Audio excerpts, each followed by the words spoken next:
자, 오늘은 엊그제 고향 선배 부인이 췌장암 진단을 받았다고 그래서 진단을 했더니 췌장암이 아니었어요. 그 췌장암 하니까 스티브 잡스가 갑자기 생각이 났습니다. 오늘은 양의학이 얼마나 엉터리인지 여러분들에게 보여드리고, 스티브 잡스는 애플 창시자인데 돈이 조금만 있었겠어요? 돈이 없어서 병원에 못 갔을까요? 제가 스티브 잡스를 인터넷에서 봤더니 스티브 잡스에 대한 기사를 읽으면서 여러분들하고 같이 공부를 해보겠습니다. 스티브 잡스는 IT 업계의 큰 획을 그은 인물로 평가되며 성공 가도를 달렸으나 개인적으로는 희귀암 발병 등 건강 문제에 시달렸다. 2004년에 췌장암 수술을 받고 2009년에 간 이식 수술을 받았다. 그러면은 이 사람은 췌장암이었으면 2004년도에 죽었어야 맞아요. 진짜 췌장암은 수술을 하면 6개월, 많이 살아야 1년 이내에 죽습니다. 2009년에 간 이식 수술을 받았다. 이 인터넷에 이 기사를 보고 저는 스티브 잡스가 틀림없이 암이 아닌데 이 사람을 암으로 진단을 해가지고 스티브 잡스는 이렇게 돈 많은 사람이 억울하게 죽었다, 이 얘기를 여러분들에게 알려드리려고 합니다. 2011년 8월 24일 병세 악화로 애플 CEO직을 사임했고 사임 후 2달이 채 지나지 않은 10월 5일에 향년 56세로 사망했다. 사인은 췌장 내분비 종양이다. 말은 이렇지만 췌장암이다. 미국의 양의사들도 스티브 잡스를 결국에는 췌장암으로 죽었다, 이런 얘기입니다. 그 다음을 또 읽어볼게요.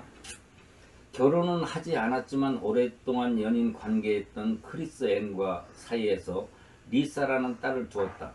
하지만 그는 자신이 친부라는 사실을 인정하지 않았고, 친부라는 사실을 인정하지 않았다? 이게 무슨 얘기냐? 자기 여자친구를 의심하는 의처증이 있었다, 이런 얘기예요. 이 얘기가 무슨 얘기냐? 심장병이 있었다, 이런 얘기예요. 하지만 그는 자신이 친부라는 사실을 인정하지 않았고 친자 확인 소송에서 패소한 후 리사가 친자라는 것을 받아들였다. 이게 심장병 환자들의 공통점입니다. 의처증, 의심증이 있는 거예요. 또한 그는 모순된 성격과 인색함으로, 여기 인색함으로, 이렇게 돈이 많은 사람이 왜 인색할 필요가 있었을까? 이것은 소장 기능이 약하다. 소장 기능이 약한 사람은 인색합니다. 어려운 시기에 힘이 되었던 친구들에게서 외면을 받게 돼요. 이렇게 인색하면, 이거 인색하다는 얘기는 푼돈에 인색했다는 얘기예요. 이런 사람은 소장 기능이 약한 사람이에요. 자기가 하고 싶어서 그런 게 아니에요. 그러니까 어려운 시기에 힘이 되었던 친구들에게서 외면받았다. 하지만 그는 자신의 태도와 생각을 바꾸지 않았고 절대 바꾸지 않죠.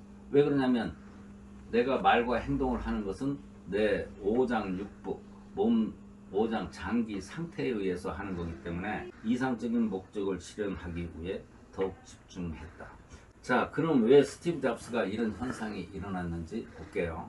오른쪽 머리 위에 손을 대면 바로 이게 돌아갑니다. 안 돌아가죠? 이 사람 오른쪽 어깨에 손을 대는 순간 돌아갑니다. 안 돌아가요. 이 사람은 암이 아니었어요. 그런데 한번 볼까요?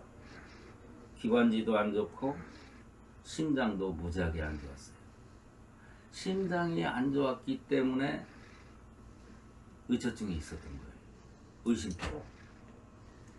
이 사람 체질을 한번 볼까요? 이쪽 반지 꼈으니까 이쪽으로 보면 소양인이에요. 암에 걸릴 수가 없는 체질입니다. 그래서 이 사람은 암이 아니에요.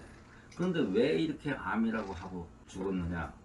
지금 좀 힘든데 여기가 간이에요. 여기가 제가 살짝 이 손 있는 쪽이 간이 있는 위치인데 그 밑에다 대보면 여기가 간입니다.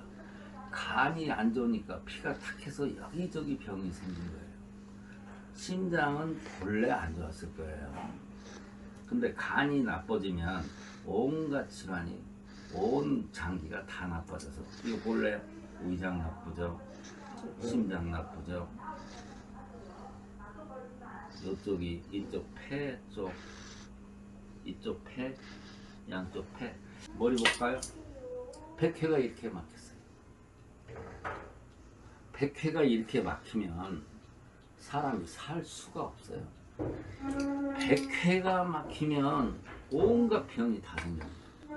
지금 저희가 치료를 하는 것이 백회하고 등뼈 쭉 동맥을 치료하는 것인데, 동맥 중에서도 백회가 막히면 동맥이 다 막히게 돼 있어요. 치료를 제일 처음에 시작할 때는 암 검사 먼저 하고, 그 다음에 암이 없으면은 일단 백회 사혈을 하거나 백회에 뜸을 떠서 치료를 해야, 그 다음부터 치료를 해야 우리가 힘들이지 않고 치료를 할 수 있습니다.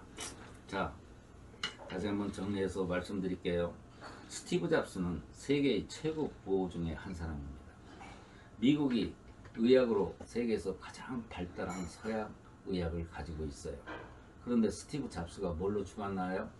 미국 사람이 얘기하는 췌장암 수술을 받고 췌장암으로 죽었다, 이렇게 얘기를 합니다. 지금 어느 도시 변두리에 있는 홍세진 건강기술에서 이런 얘기를 한다고 해서 누가 콧방귀나 한번 끼겠나요? 그러나 분명합니다. 이런 사람들, 특히 사업을 하는 사람들은 고집이 엄청 셉니다. 의심도 많고요. 그 다음에 부호들, 이런 사람이 병으로 수없이 나가 떨어집니다. 암이 아닌 사람을 암 치료를 했으니 틀림없이 항암제에 투약을 했으며, 항암제로 스티브 잡스는 결국에는 약물로 죽어간 겁니다. 만약 우리 교실에서 만났었다 그러면 간 치료를 먼저 하고 다른 치료를 했으면 손쉽게 고칠 수 있습니다.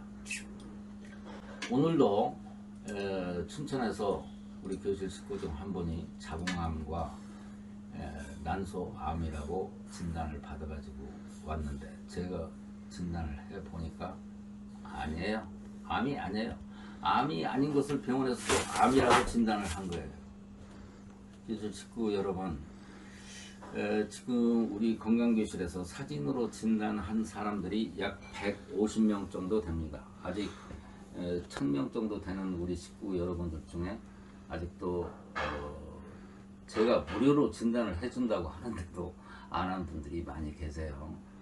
자기가 조용한 사람이다, 내성적이다, 다른 사람한테 듣기 싫은 소리를 별로 하지 않는 분이다, 그런 분이 몸이 찌뿌둥하면, 몸이 지금 아프지 않다고 하더라도 사진을 보내서 건강 진단을 받으시기 바랍니다. 암이 일단 종양으로 발생되면 지구상에서 암을 고칠 수 있는 사람은 한 사람도 없고, 아무도 고쳐주지 않고 우리 교실에서도 고쳐주지 않습니다. 종양이 발생되기 전에 암을 예방하는 것이 중요한데, 홍파고를 2주 이상만 붙이면 암 물질을 제거해서 암에 걸리지 않을 수 있습니다. 이러고도 나중에 안 걸렸다고 저 찾아오면 안 고쳐줍니다. 아시겠죠? 이상입니다.